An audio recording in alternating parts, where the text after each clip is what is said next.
नमस्कार दर्शकों, मैं जितेंद्र गुप्ता। आप देख रहे हैं स्टार सिटी न्यूज़। मैं इस वक्त मौजूद हूँ मुंडका विधानसभा के रानीखेड़ा वार्ड में। हमारे बीच नवनियुक्त मंत्री हैं हमारे साथ, संजय राय जी। हम इनसे सीधी बात करेंगे। सर, आपका स्वागत है। मेरा आपसे पहला सवाल है संजय जी, जैसा आपका जो राजनीतिक जर्नी है, कैसे शुरुआत हुई और कितने वर्षों से आपका जुड़ाव है? सर, ये तो मैं 96 से जुड़ाव है राजनीति से, और स्कूल टाइम से ही मैं राजनीति से जुड़ा हुआ हूँ। जी। और फर्स्ट टाइम वोट भी मैंने बीजेपी को दिया। बीजेपी से ही मेरा काफ़ी लगाव, मेरा परिवार बैकग्राउंड भी सारा बीजेपी से ही जुड़ा हुआ है। जी। तो हम भी बीजेपी से जुड़े हुए हैं। तो सर, बात कर लेते हैं इस कोरोना महामारी के दौरान जो भी प्रवासी मजदूर या किराएदार वर्ग काफ़ी कठिनाइयों के साथ अपना सामना कर रहे थे, उस समय आपकी क्या सेवाएं रही? सर, उस समय जो भी मजदूर थे, कहीं फंसे हुए थे, जिनको किसी तरह से कोई दिक्कत थी, जैसे किसी को राशन नहीं मिल पा रहा था, कोई जाने के लिए तत्पर था नियर बाई, तो उसको हम राशन पहुंचाने का काम, जैसे एमएलए से हो या निगम पार्षद से हो या कोई संस्था हो, किसी तरह से उसको हम राशन प्रोवाइड करवाते थे ताकि वो भूखा ना सोए, किसी तरह उसको कोई दिक्कत ना हो। अगर कोई जाना चाहता है नियर बाई तो उसको हम जैसे भी जो सुविधा हुई वो सुविधा हम उसको प्रोवाइड करवा के उसको घर तक पहुंचाने की भी जिम्मेदारी निभाई है। और चाहे वो बच्चा हो, चाहे बूढ़ा हो, जवान हो, किसी तरह से, मतलब हर तरीके से, हर बीजेपी का कार्यकर्ता होने के कारण हमने अपनी जिम्मेदारी निभाई है। और समाज में ये नहीं है कि किसी तरह से लोग क्या कहते हैं कि बहुत से लोग कहते हैं बीमारी है, भाई ठीक बीमारी है, उसको सावधानी में रखते हुए इसके बाद इस कार्य को हमने पूरा किया है। सर, क्षेत्र के विधायक हैं यहाँ के धर्मपाल लाकड़ा जी और अपने काउंसलर यहाँ के जेंद्र डबास जी हैं, उनका कैसा रोल है सर क्षेत्र के विकास को लेके? सर, धर्मपाल लाकड़ा जी की तो खैर आज तक हमने देखा ही नहीं कॉलोनी में। अच्छा। आज तक हम, आज इतने दिन हो गए, लेकिन इन दिनों मतलब उनको देखा ही नहीं कि हाँ इस कॉलोनी में दर्शन भी हुआ है। सर, क्या समस्या आपके विभागीय बिहार में इस समय मौजूद है? भाग्य में सर समस्या ही समस्या है, एक दो समस्या नहीं, कितने समस्या मैं गिनती कराऊँ। रही बात जयंत डबास जी की, वो इतने अच्छे व्यक्ति हैं कि जितनी तारीफ करो उतना ही कम है।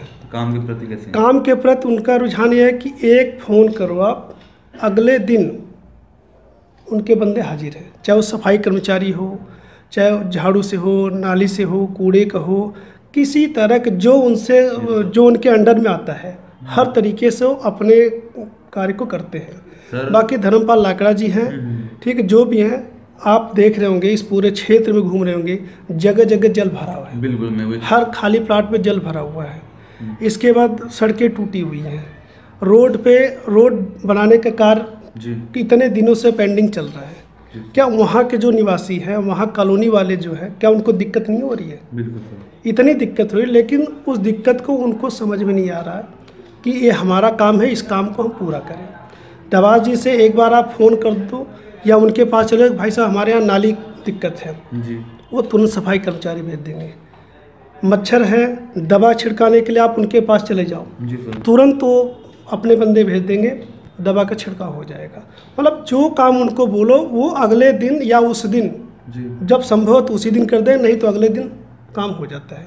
तो जयंत डबास जी ऐसे व्यक्तित्व हैं, सीधे सरल स्वभाव के, हर तरीके से हमेशा 24 आवर्स 7 दिन वो उपलब्ध है। जैसे चाहो वैसे आप काम करने के लिए तत्पर और करते भी हैं। अच्छा संजय जी, जैसे कि अभी जो आपकी नई टीम गठित हुई है, परमजीत सिंह लाकड़ा जी आपके मंडल अध्यक्ष हैं, तो क्या आप इस टीम का करते हैं स्वागत? बिल्कुल करते हैं सर। परमजीत लाकड़ा जी बहुत अच्छे व्यक्ति हैं और जो उनका काम करने का तरीका है वो बहुत ही पसंद आया मुझे। तो सर, एमसीडी चुनाव में इस बार क्या रुझान सर मिल सकता? 22 में चुनाव है। एमसीडी चुनाव में देखिए वो तो टाइम बताएगा, लेकिन मैं 99% ही कह रहा हूँ कि डबास जी यहाँ से विजयी है। सर, माननीय प्रधानमंत्री नरेंद्र मोदी जी जिस प्रकार काम कर रहे हैं, उनको लेके आप कुछ अपनी राय देना चाहते हैं? सर, प्रधानमंत्री जी पूरे वर्ल्ड में फेमस है। आप देख रहे हो जो उनका काम करने का तरीका, जो काम कर नए नए योजना लाते हैं, नए नए काम कर रहे हैं, हर दिन कुछ न कुछ नया कर रहे हैं। और वो धरातल पे है सर, ज़मीन पे है, आप भी खुद देख रहे होंगे ऐसा नहीं कि सिर्फ मैं कह रहा हूँ, पूरे देश की जनता, पूरे विश्व उनको लोहा माना कि हाँ कोई इंडिया का प्रधानमंत्री ऐसा आया है। मैं तो जनता के बीच में जाता हूँ, ना कि हम बीजेपी के कार्यकर्ता बन के, हम एक आम कार्यकर्ता बन के, एक आम सदस्य बन के जाते हैं, लोगों के बीच में उठते बैठते हैं तो उनकी राय भी लेते हैं। तो लोगों का है कि भाई मोदी जैसा कोई नहीं। क्यों आपकी दिल्ली में सरकार नहीं बन पा रही? इस बार पूरा केंद्रीय मंत्रिमंडल लग गया इस बार चुनाव में, विधानसभा में, तब भी आप नहीं जीत पाए इस बार। इसका कारण क्या मानते हैं? सर देखिए, ठीक है नहीं जीत पाए, लेकिन लोगों के दिमाग में एक फ्री का है। आज वो फ्री क्या मिल रहा है लोगों को? आप जाके देखिए भाई साहब, आज के डेट में भी लोगों के बिजली के बिल आ रहे हैं, पानी के बिल इतने आ रहे हैं कि उसको सीवेज चार्ज, ये चार्ज वो चार्ज जोड़ के फिर वहीं ले रहे हैं। फ्री क्या हुआ? तो क्या आप ये भी यहाँ पे क्षेत्र में समझते हैं? सर है बिल्कुल फ्री। आप एक चीज़ बताओ, मकान मालिक है, एक छोटे से किराएदार के ले लो आप, अगर वहाँ माफ़ भी हो गया तो किराएदार से पैसे तो ले रहे हैं ना हर मकान मालिक, तो उनके लिए क्या फ्री हुआ? उनको तो पैसा हुआ, उनके लिए तो कोई बेनिफिट नहीं। अगर आपको देना है फ्री तो शिक्षा दीजिए, स्वास्थ्य दीजिए। ये बिजली और पानी फ्री से वो तो सक्षम, हर आदमी अपने आप को गर्व महसूस करता है, चलो हम दे रहे हैं, हम भर सकते हैं। लेकिन अगर स्वास्थ्य आप दे दो, शिक्षा दे दो, जिसके पास नहीं है वो फायदेमंद है जनता। हाँ, क्योंकि अगर स्वास्थ्य, मान लो किसी के घर में किसी की तबीयत खराब हो गई तो आर्थिक स्थिति उसकी टूट जाती है, सब कुछ बिक जाता है, वहाँ आप सुविधा दो उसको। तो आपको लगता नहीं इस बार स्वास्थ्य और शिक्षा में परिवर्तन है? केजरीवाल जी कह रहे हैं हम तो सारी सुविधाएं दे रहे हैं, इमरजेंसी सुविधाएं सारी हॉस्पिटल में। सर क्या सुविधाएं हैं? आप सिर्फ पेपरों में देख लो। आप एक चीज़ बताइए, चलो वो कह रहे हैं सब कुछ है, आप पोल्यूशन की ले लो। आप पोल्यूशन सर, ठीक है, आज आप देख रहे हैं कि आज पोल्यूशन है इतना ज़बरदस्त है। इनकी तैयारी क्या है? जब हाई कोर्ट फटकार लगाती है तब काम करने के लिए आ जाते हैं, जब एनजीटी फटकार लगाती तब काम करने के लिए आ जाते हैं। उससे पहले इनकी तैयारी कहाँ रहती है?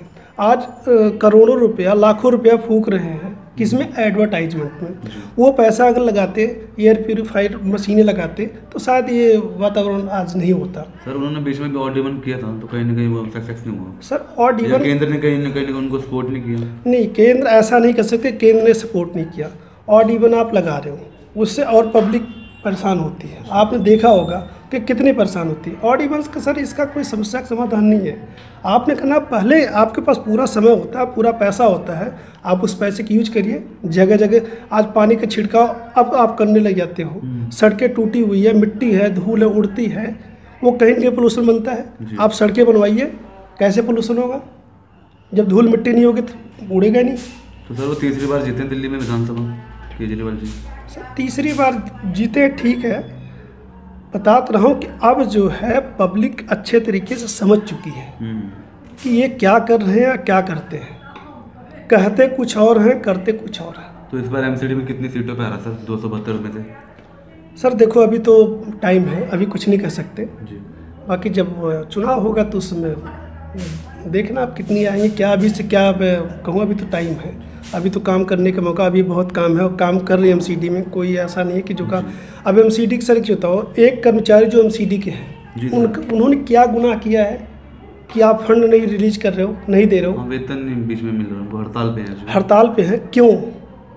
आज इस समय त्यौहार का टाइम, नवरात्र गया है, इसके बाद दिवाली आ रही है, उनके भी बच्चे कहाँ से खाएंगे? तो सर इस सनातनी में जनता पिस रही है।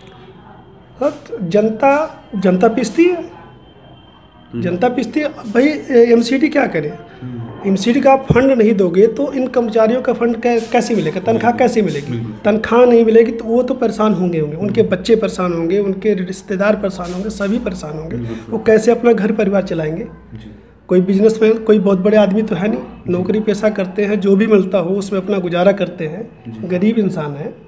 तो उनको तो भाई, तो आप राजनीति करना है तो पार्टी से करिए, लेकिन जनता से क्यों कर रहे हो आप? कर्मचारियों से क्या आपका द्वेष है? जी सर। उनको आप तनख्वाह दीजिए, लेकिन नहीं, वो नहीं करना। इनको सिर्फ परेशान करना है। परेशान इसलिए करना कि पब्लिक को सफाई नहीं होगी, कुछ नहीं होगा, नगर निगम बदनाम होगा। अरे भाई सबको दिख रहा है, सभी जानते हैं, तो उसके जनता उनके बहकाव नहीं आने वाली है। बाकी आगे जब चुनाव होगा तो अपने आप जवाब दे देगी जनता। धन्यवाद सर आपका। तो ये हमारी सीधी बात संजय राय जी से, स्टार सिटी के साथ मैं जितेंद्र गुप्ता।